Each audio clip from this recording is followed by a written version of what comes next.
Okay. So what happened? எல்லாமே நல்லா தானே போயிட்டுருந்துச்சு. வீடியோஸ் எல்லாம் ஓரளவுக்கு ஓகேயா தான் வந்துட்டு இருந்துச்சு. பட் சடன்லி எல்லாமே நிப்பாட்டிட்டேன். படிக்கிறதும் ஓரளவுக்கு டோட்டலாகவே நிப்பாட்டிட்டேன். ஏன் என்னாச்சுன்னா, ஆக்சுவலி நான் ஒரு ஒர்க்கிங் பர்சன் உங்களுக்கு எல்லாருக்கும் தெரியும்னு நினைக்கிறேன். ஒர்க்கிங்காக இருக்கிறதுனால எனக்கு ஒர்க் ப்ரெஷரை விட அதிகமாக என்ன ஆயிடுச்சுன்னா, ஒர்க்கிங் ஏரியாவில் ஸோ அந்த ஒரு சில டாக்ஸிக் பீப்புள் இருக்காங்க, உங்களுக்கு தெரியுமா?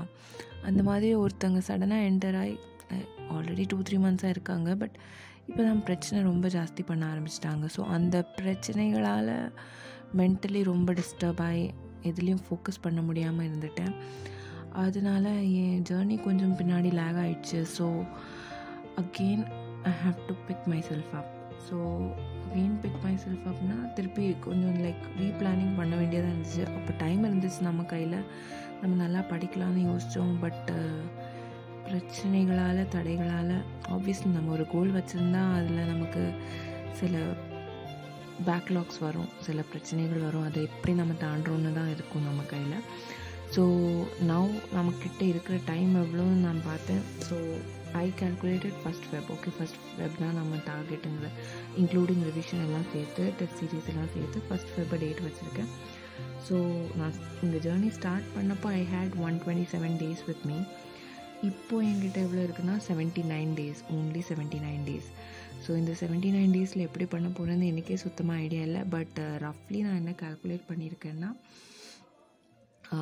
மார்னிங் எனக்கு பிடிக்காத சப்ஜெக்ட் காலையில் எழும்பி ஒரு 2 hours, இப்போ தான் I have started waking up, இப்போல்லாம் எழும்புறேன் ஏதோ. ஸோ எழும்பி 2 hours bioprocess, 2 to 3 hours. Then day ஃபுல்லாக கிடைக்கிற கேப்லலாம் I'll be revising. And day முடிச்சுட்டு வந்த அப்புறம் 1 to 2 hours maths and aptitude ரெண்டுமே. அது உங்களுக்கு ஓகே பேட்டர்ன் எப்படி வரும்னா 15 marks aptitude, 15 marks maths. So maths and ஆப்டிடியூடே நமக்கு கிளியராக இருந்தால் 30 marks ஈஸியாக we can get, okay, out of 100. இன்னும் ஒரு 30 marks நமக்கு நம்ம கோர்லேருந்து கிடச்சா 60 marks. That will be awesome score. So அவ்வளோ கஷ்டம் இல்லைங்க கேட்டு. நம்ம படித்தா நம்மளால் முடியும். நான் இத்தனை வருஷமாக படிக்காமல் எழுதிட்டு இருந்தேன். அப்படியே எனக்கு ஓரளவுக்கு ஓகேயான மார்க் தான் வந்துட்டு இருந்துச்சு. கட் ஆஃப் கிளியர் ஆகலை, பட் வந்துச்சு கட் ஆஃப் பக்கத்தில். ஸோ படிக்காமலே நமக்கு கட் ஆஃப் பக்கத்தில் வந்தால் படித்து இவ்வளோ கஷ்டப்பட்டு எழுதும்போது கண்டிப்பாக ஒரு நல்ல ஸ்கோர் வரும் தான். அதனால் we have to do. So everyday நான் மேத்ஸ் அண்ட் ஆப்டிடியூட் பண்ணுவேன். அண்ட் தென் இதெல்லாம் முடித்து சாப்பிட்ட அப்புறம் ஒரு ரெஸ்ட் எடுத்துகிட்டு ஆஃப்டர் தேட் நான் ஒரு குட்டி ரிவிஷன் போட்டு எவ்ரிடே ஒரு யூடியூப் வீடியோ போடலான்னு இருக்கேன். நான் ஸ்பீட் பண்ணணும், என்கிட்ட டைம் இருக்காது உட்காந்து எடிட் பண்ணி ஒவ்வொரு வீடியோ. ஸோ அந்த ஸ்டார்டிங்கில் 10 மியூசிக் வர்றதும், எண்டிங்கில் ஒரு தேங்க்யூ வர்றதும் இதெல்லாம் மேபி இருக்காது. இனிமேல் டைரெக்டாக ஸ்ட்ரெயிட் டு த பாயிண்ட், எவ்வளோ ஷார்ட்டாக நம்மளால் எவ்வளோ அழகாக கவர் பண்ண முடியுதோ அவ்வளோக்கு we will do. Okay, so my first target for YouTube series, நான் ஆல்ரெடி ரீகாம்பினன்ட் டிஎன்ஏ பற்றி படிச்சுட்டேன். இதை ஓரளவுக்கு நான் கவர் பண்ணியிருக்கேன். ஸோ இதை பற்றி நான் வீடியோஸ் போட ஆரம்பிச்சிடுவேன். இது போட்டு முடித்த அப்புறம் நான் பை த டைம் இது நான் வீடியோஸ் கவர் பண்ணும்போது என் பயோ ப்ராசஸ் நான் படிச்சுட்ருப்பேன் சைடில். ஸோ இது போடும்போது எனக்கு ரிவிஷன் ஆகும், ப்ளஸ் நான் பயோ ப்ராசஸும் பண்ணிகிட்ருப்பேன். ஸோ இது முடிச்சுட்டு நான் பயோ ப்ராசஸ் வீடியோ ஆரம்பிக்கும் போது அதுவும் revision ஆகிட்ருக்கும்.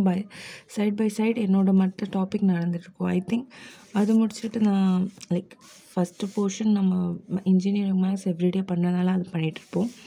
Now general biology, right? General biology இருக்கும், ஜெனட்டிக்ஸ் பெண்டிங்கில் இருக்கும். If I finish bio process and R DNA portion, general bio genetics and this plant and microbial biotech. So இந்த 3 செக்ஷன் மீதி இருக்கும். So இந்த 3லேருந்து I think the most important for me will be genetics, this immunology and then plant and animal. சும்மா ஒரு reading கொடுத்தாலே போதும்னு நினைக்கிறேன். இதிலெல்லாம் மெயினாக தியரிட்டிக்கல் பார்ட் தான் வரும். மெயினான ஜெனட்டிக்ஸ் அண்ட் இம்யூனாலஜி முக்கியமாக நான் படிச்சிடுவேன். ஸோ மீதியெல்லாம் ஓகே, ஓரளவுக்கு cover.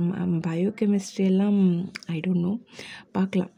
Mechanism maintain curve, enzyme inhibition, அந்த மாதிரி இம்பார்ட்டன்ட் டாபிக்ஸ், அந்த கான்செப்ட்ஸ் எல்லாம் கிளியர் பண்ணிக்கலாம் பயோகெமிஸ்ட்ரியில். இம்யூனாலஜி படிக்கலாம். மீதி எல்லாம் சும்மா ஒரு ரீடிங் டக்குன்னு கொடுத்துடலாம். ஒரு 1 வீக் அதுக்குன்னு ஒதுக்கிடலாம். ஸோ இந்த மாதிரி ஒரு ரஃப் பிளான் போட்டிருக்கேன். வில் see எப்படி கவர் ஆகுது. we have to do it together. நீங்கள் எல்லோரும் நல்லா படிக்கிறீங்கன்னு நம்புகிறேன். நீங்கள் இப்படியே கண்டினியூ பண்ணிகிட்ருக்குங்க. உங்களுக்கு தேவை இருக்கிற வீடியோஸ் எல்லாம் இந்த சேனலில் கிடைக்குதா, கண்டிப்பாக எடுத்துக்கோங்க. Thank you so much. This is bio Tamil.